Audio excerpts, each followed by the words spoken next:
I am replacing the water pump today because I have the seats pulley that I was talking about last time. I went about the pump. I got new coolant. I got some RCV. Obviously there's the gaskets that go on there, and then yeah, we're gonna be diving into it. This one's a little bit easier, I guess, quote unquote. We'll see when we get there.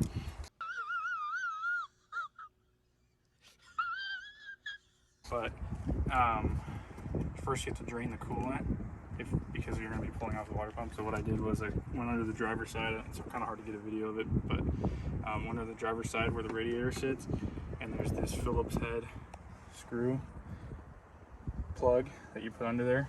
As soon as you pop that off, it'll start draining out. I recommend keeping the top radiator plug on for the first part, so you can get the screw loose, get the first wave of stuff going, and it'll keep the suction pressure. And when you pull this off, it's all going to gush out. And also pull the cap on there and try to get as much of that crap out of there as you can.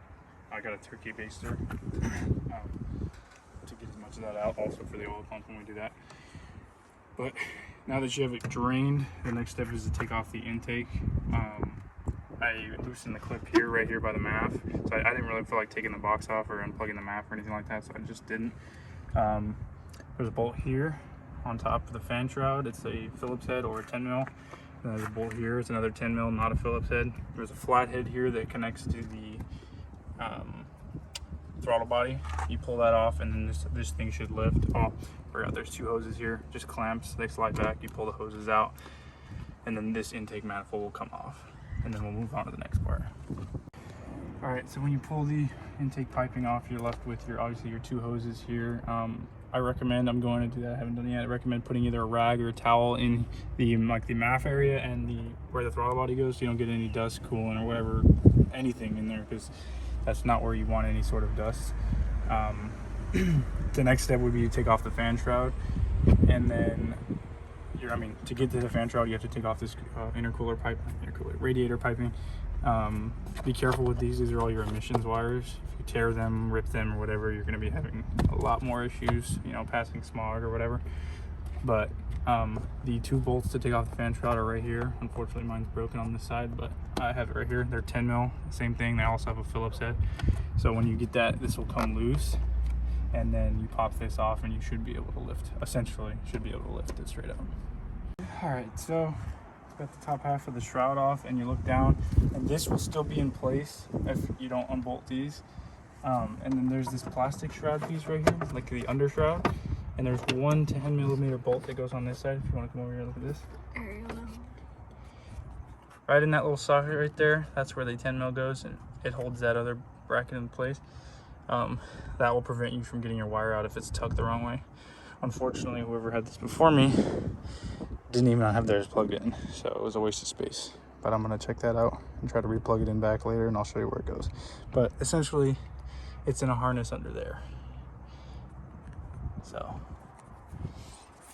all right, to risk not breaking your shroud or any other wires or moving anything, I suggest just taking the fan off. There's 4 10 millimeter bolts all the way around, and it disconnects it from the clutch. Yeah, just loosen those, and then we'll get back to it. So this is the fan you pull out. Like I said, 4 10s all the way around to get it off. Mine's pretty dirty, just be careful, it's very crowded. Bottom shroud, mine's not in the greatest shape, but this will come out very dirty. That pulls out of there, you're gonna have to maneuver it out of the way. So this is how the clutch will come out. There's 4 10 millimeter bolts. I had to use a crescent wrench because this is blocking you from getting there. So that's the hardest part, is this for sure. But when you pop it off, obviously the pulleys are gonna, or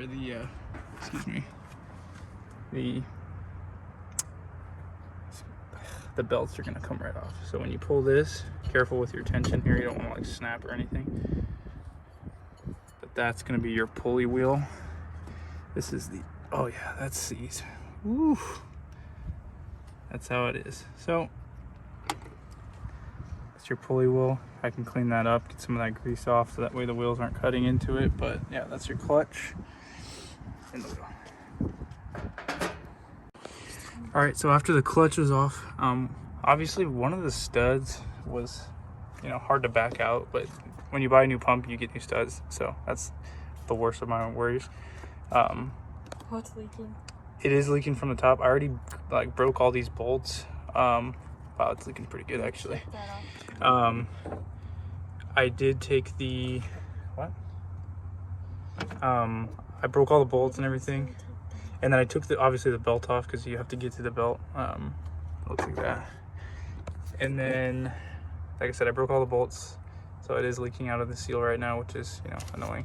But I'm rigging up a plastic bag to catch it because it's gonna gush out. I know that, so I'm gonna try to two-hand that. Unfortunately, I'm probably not gonna be able to film it because I need, you know, my girlfriend to help me. So, which wouldn't be the first time.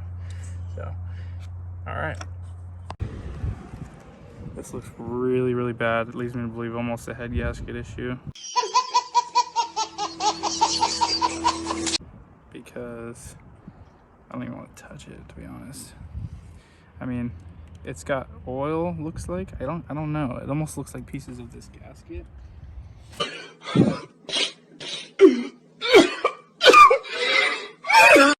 And it's got just fucking gunk and oil and oh man, that's bad.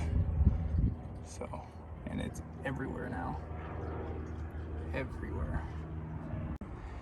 So I didn't film it because I was frustrated and I was punching the air because I'm pretty sure my head gasket's blown. We're gonna figure that out pretty quick here, but I'm putting it all back together with the new pump. I cleaned out the excess sludge and everything from the other one. It was so badly seized that I put a pair of pliers on one of the studs and I held my foot on it and I barely broke it loose, and even then it wasn't flowing freely. There was a lot of gunk. So I cleaned all the inside out, got all the excess coolant out. Put the new one on, it's freely moving, and I checked with the pulley pump or the pulley wheel.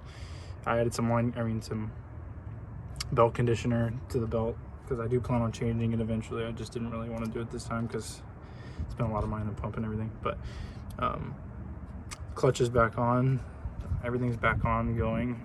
The next thing is I'm going to put the fan shroud down, lay that all down, and then I'm going to put everything back into place and bolt it on, so we can find out what's going on. So I put I put the fan on and put it to the clutch. Everything's all tight and snug. And then the bottom of the shroud I slid in. The only reason I didn't film is because I needed two hands. But bottom of the shroud slides into the bottom and it sits into the bracket while the AC fan sits on top. And then this just clips in. So I got the new shroud or regular shroud on, and then the next step is going to be my line here was off and severed, so I'm going to cut it. I got a new hose clamp and I'm going to put it on, and then we're going to piece everything back together, fill it up with coolant, and then we're going to, oh yeah, and I did get a new drain plug. Oops. Because mine didn't have a rubber gasket on there and it was having a small coolant leak from the bottom, so I got this one. We're gonna see how it fits, but yeah, this is the part number here. If it does fit, I'll confirm it, but yeah, it doesn't say it fits at any of the auto stores, but it looks exactly the same, so we'll see. 2, 1.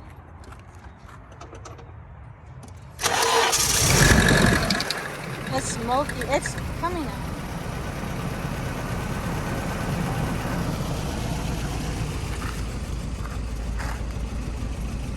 Are you putting gas? No, idling.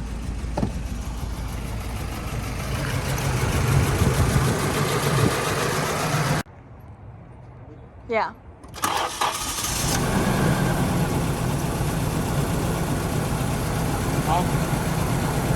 It's idling.